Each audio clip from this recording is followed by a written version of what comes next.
Hello, welcome to Scrap Time. My name's Christine, and in this video I'm going to show you how you can use one stencil 3 different ways. The first way, we're using it as the deep background. The next way, sort of in the middle level, and the third way as your focal design. So let's get started. So I'm going to start with this one here, and what it is I did the bottom in gesso and then I inked it. So I have the card here, and to you it's just white because it's really hard to see that gesso. But as I ink it, all will be revealed. I'm going to use Distress inks. I have Picked Raspberry, Seedless Preserves, and Mermaid Lagoon here.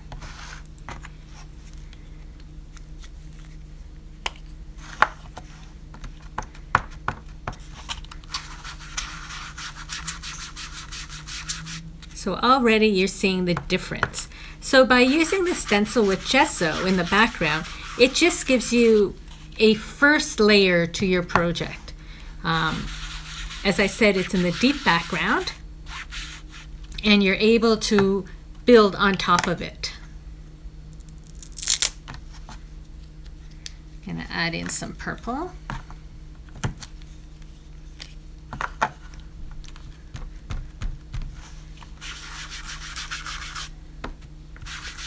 The stencil I used is, I think it's Botanical Dreams it's called. It's from the Crafter's Workshop.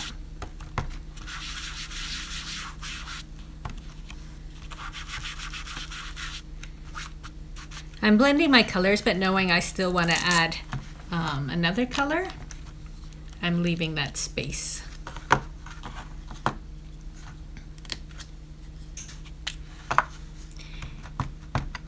And when you are doing this, you want to make sure that your gesso has completely dried before you start going over it. So I did the gesso a while ago, so I knew that it would be completely dry. And you can always turn your project around. You don't always have to work the same way. So there, now you can see that that pattern popped out underneath the inks. And I use the dye ink for this because the pigment ink may sit on top of it and react differently to the gesso. So the dye inks are the perfect ink to use for this technique. And if I wanted to, I find that blue's a little strong, I can go back in. You can keep reworking this like you would anything you're inking, but I can go back in and put a bit of pink over that blue and not make it so like that. So that is step 1, or one way of using your stencils. So the next one we're going to do is sort of as the middle layer. So this started similar to this. I had done it before, a little gradation background. I think it was with like a watercolor. Might have been with ink, I don't fully remember. But this time we're going to use our stencil. So we've already done a background, and now we're going to stencil on top. This time I'm using Candied Apple Red because I don't want it to completely stand out. I just want it to add another layer to my card, because ideally you would be doing more on top of this. So I picked a color that sort of complements what's going on.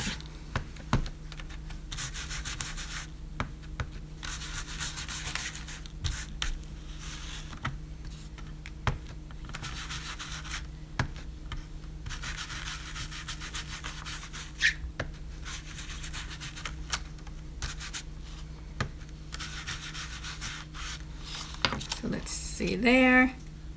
So you can see it's very tonal still. Where obviously it's lighter, the colors pop more. Where it's darker, they blend it in more.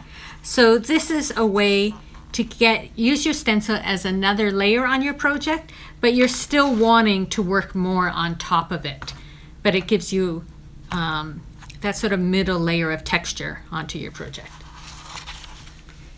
The last way I'm going to show you is by using the stencil as the focal point of your card.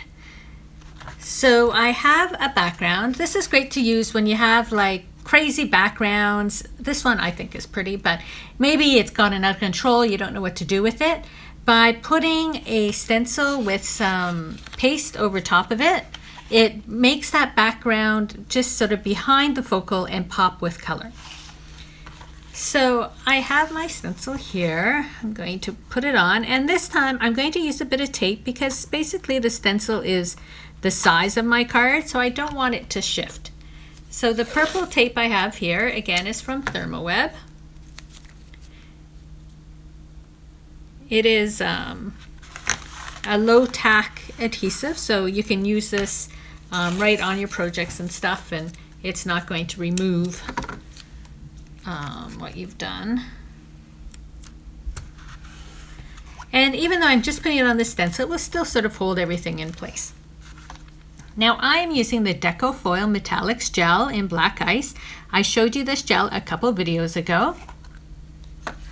It is a nice thick gel, and so it doesn't seep through the stencil, so you should get a nice crisp image with it.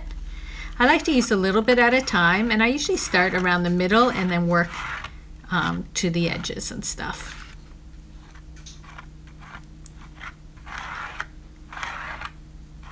As I put it on, I sort of scrape it off my stencil so I'm not wasting any, or as little as I can.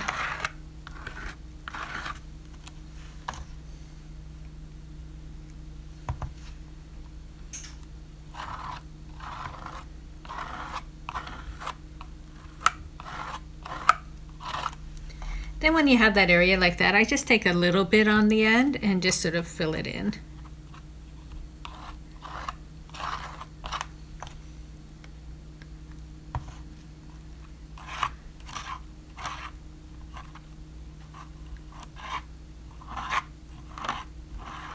If you've never used a gel or a paste before, you're basically like icing a cake.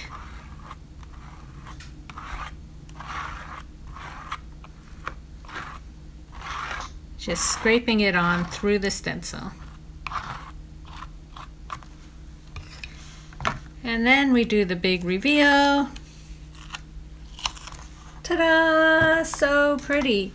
So by using the stencil on top, it puts all that crazy color from the background in the background, but it just gives it really nice color pops throughout your card.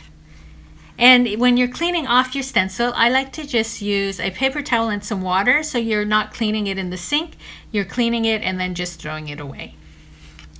So that is 3 ways that you can use your stencils. Since your stencils are tools, you want to get lots of use out of them. Thanks for watching. Be sure to give our video a thumbs up and subscribe to Scrap Time videos on YouTube. In the meantime, here are a couple other videos you might be interested in watching. See you next time. Bye-bye.